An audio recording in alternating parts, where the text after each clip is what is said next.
Happy Historic Marker Monday, everybody. This is Michelle with Fun in Key West, and I'm so glad that you are tuning in.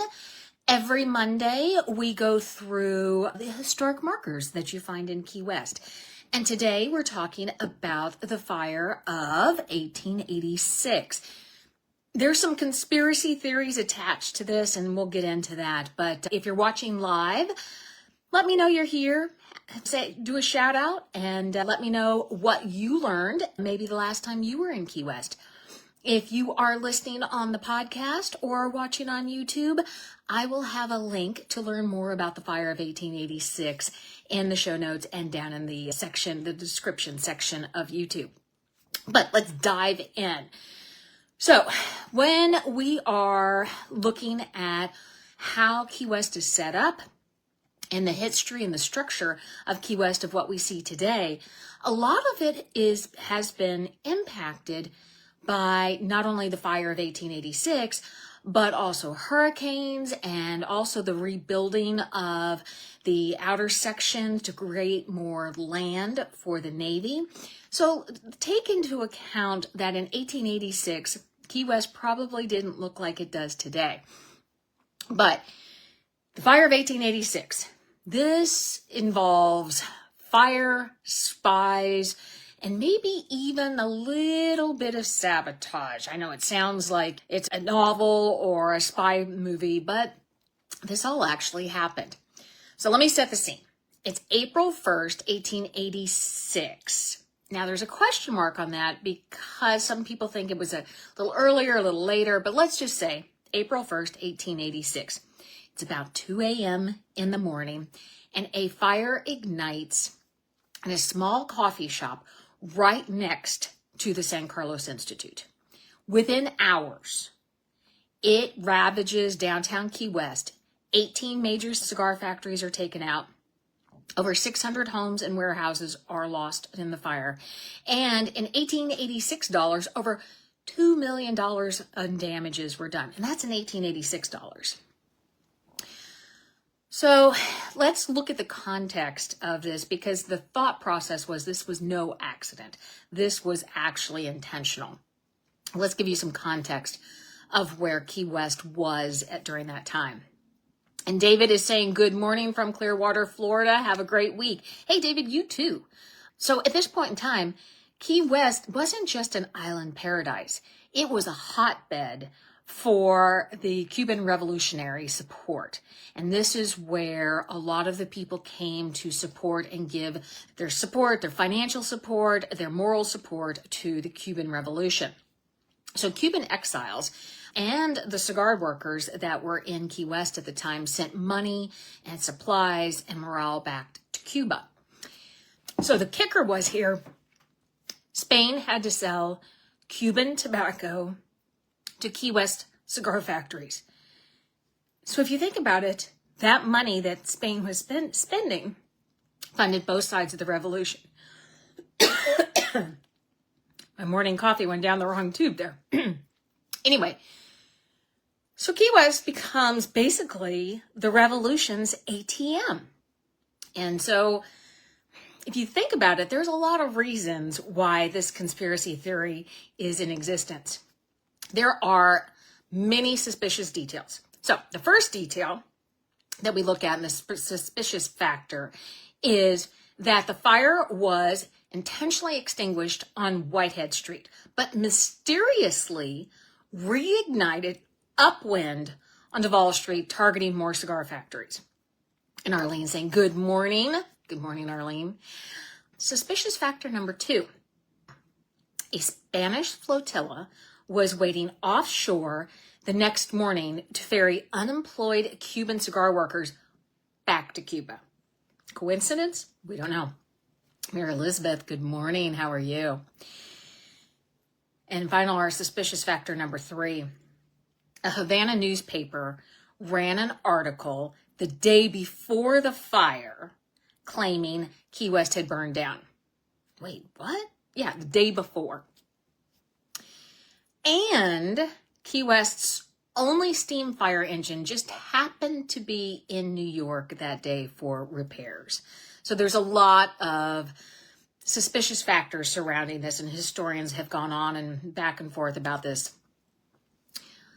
Also, the symbolism of the fire. It started next door to the San Carlos Institute, which was the cultural and political heart of Cuban society at the time in Key West. Many believe that this was an intentional fire set as a direct attack on the Cuban identity, not just the property, but Cuban identity. So what's the legacy of the fire? The city rebuilt, obviously, but the scars have always lasted. The cigar industry really never did go back to the full strength that it had prior to the fire. There were other factors that played into it, but this was the last thing that was the death nail to the cigar industry in Key West. We know that a lot of it went north to Tampa, into David's Point. I mean, that's around your area there. You can see all of the cigar factories are there. It was easier to get in and out of at that point in time. But the fire just really put an end to the cigar industry there in Key West. The fire marked a turning point in the Cuban struggle and Key West's role in it.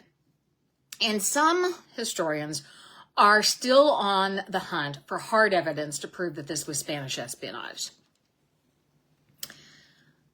So as you're walking down Duval, there is the historic marker there next to the San Carlos Institute, and it talks about the 1886 fire.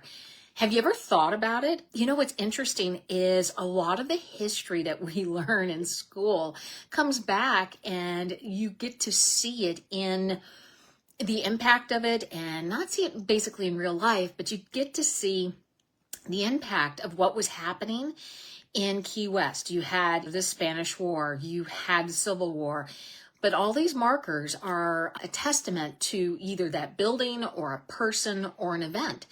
And so the 1886 fire plaque is located next to the San Carlos Institute today.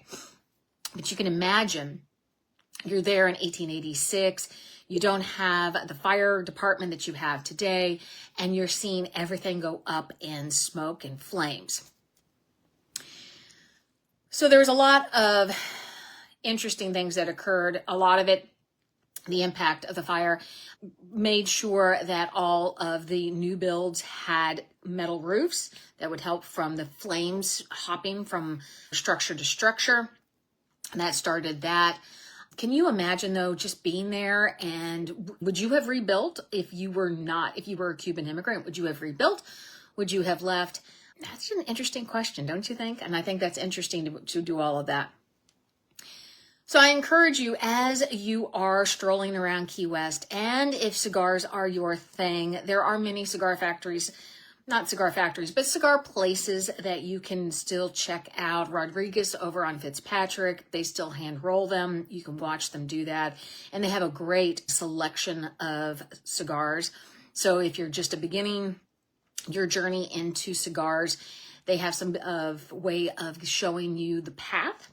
There's multiple places along Duval that you can also check out, but also go check out some of the older cigar factories. And we talk about them over on, I'm going to send you guys over there to FunInKeyWest.com. We have the historic marker walking tour over there. It's free, it's self-guided, but if there's something that you're interested in, be sure to check that out. I'm in the process of creating a map with pins on it so that you can pull that up and see where you are in connection to those pins. But there are a ton of them throughout town, and they're just interesting and full of information about not only Key West, but the founding people, as well as historical events that occurred and impacted Key West. Thank you so much for stopping in on another episode of Historic Marker Monday. We love to talk about the history of Key West, the architecture, the history, all of that. Key West, as you guys keep telling me, is more than eating and drinking, and I absolutely agree. The architecture and the history is what really made me fall in love with Key West. Everything else helps, I guess. So when you're over at FunInKeyWest.com, check out what things to do, and there's a historic marker tour over there. There's also our book club. So if you love all things Key West, be sure to sign up for our book club. We have some exciting things. Lucy Burdett will be coming on at the end of August of 25 to talk about her Key West food critic books. If you want to learn more about that, and be part of that conversation, sign up for our book club. It's free. You can get the sign up over there on FunInKeyWest.com. I will also put all the links down in the show notes. In the meantime, you guys have a great Monday. Thanks for stopping in. We'll talk to you later.